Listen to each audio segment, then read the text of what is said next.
अस्सलाम वालेकुम guys, how are you? Fine. जैसा कि आपने यकीनन मेरी पिछली वीडियो देखी होगी, मैंने उसमें एक्सप्लेन किया था प्रेजेंट सिंपल, जिसमें हमने सारे पॉइंट्स पढ़े थे, रिपीटेड एक्शंस, डेली रूटीन्स और परमानेंट सिचुएशंस, जनरल ट्रूथ्स। मैंने उसमें आपको बताया था कि मैं अपनी अगली वीडियो में आपको उसके नेगेटिव इंट्रोगेटिव और इंट्रोगेटिव नेगेटिव बनाना सिखाऊंगा। तो गाइज लेट्स गो। अब हम चलते हैं सेंटेंसेस की तरफ, और सेंटेंसेस में हमारे पास there are 4 type of sentences.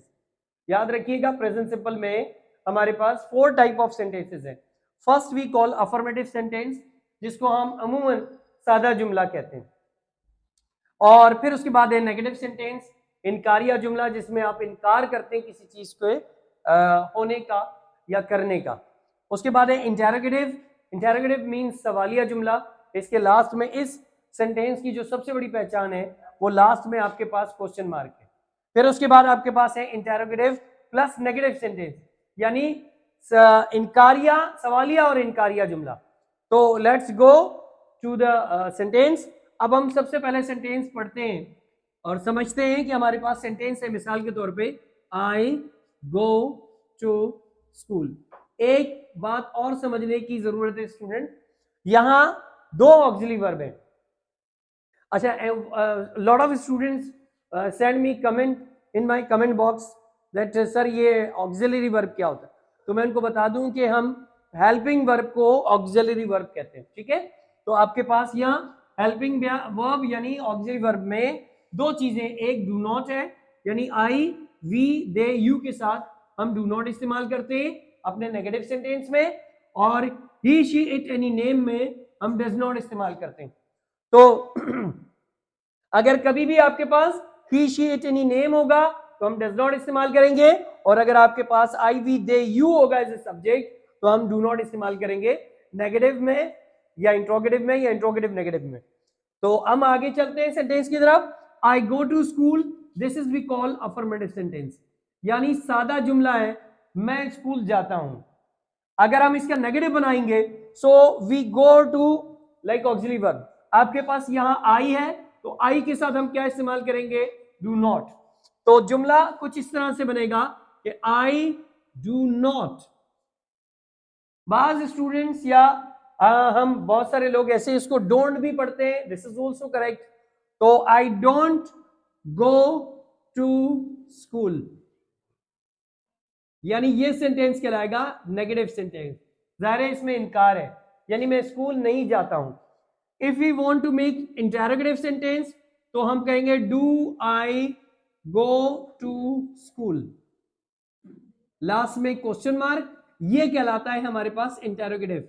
यानी इंटरोगेटिव यानी सवालिया की सबसे बड़ी पहचान ये है कि सेंटेंस के लास्ट में you may find question mark, right. तो इसी तरह जब हम दूसरा सेंटेंस बनाएंगे तो डू आई नॉट। गाइस, इसको हम डोंट आई भी पढ़ सकते हैं। हम don't I be is also a correct sentence, तो आप इसको बना सकते हैं do I not go to school question mark. ये हमारे पास सेंटेंस कहलाता है इंटरोगेटिव प्लस नेगेटिव। उसके बाद आप आने वाला हर जुमला आपका आई वी दे यू जो भी होगा एज ए सब्जेक्ट, याद रखिएगा as a subject. Why? Because we are making sentences with subject plus verb and plus object. हमारे प्रेजेंट सिंपल में 3 चीजें बड़ी इंपॉर्टेंट है, subject plus verb and plus object. जब आपके पास आई वी दे यू होगा तो हम डू नॉट का इस्तेमाल करेंगे, और अगर हमारे पास ही शी इट एनी नेम होगा तो हम डज नॉट का इस्तेमाल करेंगे। चले हम देखते हैं कि हम डज नॉट कैसे इस्तेमाल करते हैं। Let's see this, like he eats food. For example we have this sentence, he eats food, वो खाना खाता है। ठीक है, अब मैं बहुत सारे स्टूडेंट जो मेरे न्यू आए हैं चैनल पर, मैं उनको बता दूं कि अगर आपको यहां ये बात समझ में नहीं आ रही कि एस क्यों लगा है, तो आप मेरी पिछले वीडियो में देखें जहां मैंने स्पेलिंग रूल्स पढ़ाए हैं, वहां आपको इसका आंसर मिल जाएगा। ठीक है, यानी वोवेल और कॉन्सोनेंट का डिफरेंस मैंने वहां समझाया है, और मैंने वहां यह भी समझाया कि किस तरह से हम आईईएस और एस का इजाफा करते हैं। सो आप मेरी पिछले वीडियो देखेंगे तो you may find this all details. तो अब आपके पास है ही ईट्स फूड, जब हम नेगेटिव सेंटेंस बनाते हैं, सो ही does not.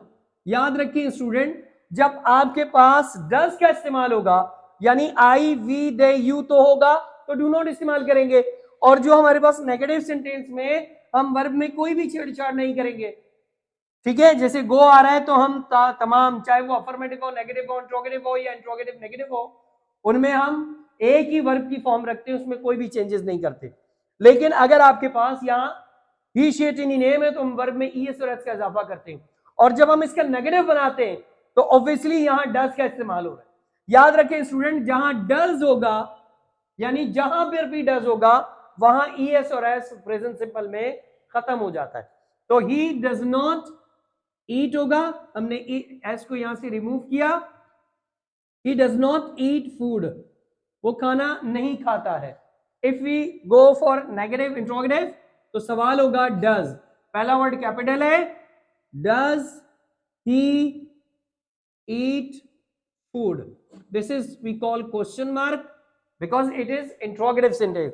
Does he eat food, और जब हम इंट्रोगेटिव नेगेटिव बनाएंगे तो does he not eat food, it is also question mark. अच्छा, एक और यहां पर भी वही हो सकता है कि हम पहले भी बना सकते हैं डजंट ही ईट फूड, इस तरह भी सेंटेंस बन सकता है। तो आपके पास अब ये मैंने पैटर्न आपको समझा दिया, यानी ही शेट इन नेम होगा तो हम किस तरह से सेंटेंस बनाएंगे, और अगर आई वी दे यू होगा तो उसका नेगेटिव इंट्रोगेटिव इंट्रोगेटिव नेगेटिव कैसे किस तरह से बनता है। I hope you may like my all the details and आप जो हमने पढ़ा which we have learned affirmative negative interrogative interrogative negative, so I hope that you like। आपको अगर मेरी वीडियो अच्छी लगे तो लाइक कीजिए, कमेंट्स कीजिए, शेयर कीजिए, और यहाँ आपको और मेरे चैनल को सब्सक्राइब करना नहीं भूलिएगा, और यहाँ आपको बेल का आइकन नजर आ रहा होगा, इसको प्रेस करना मत भूलिएगा। Thank you very much, thank you.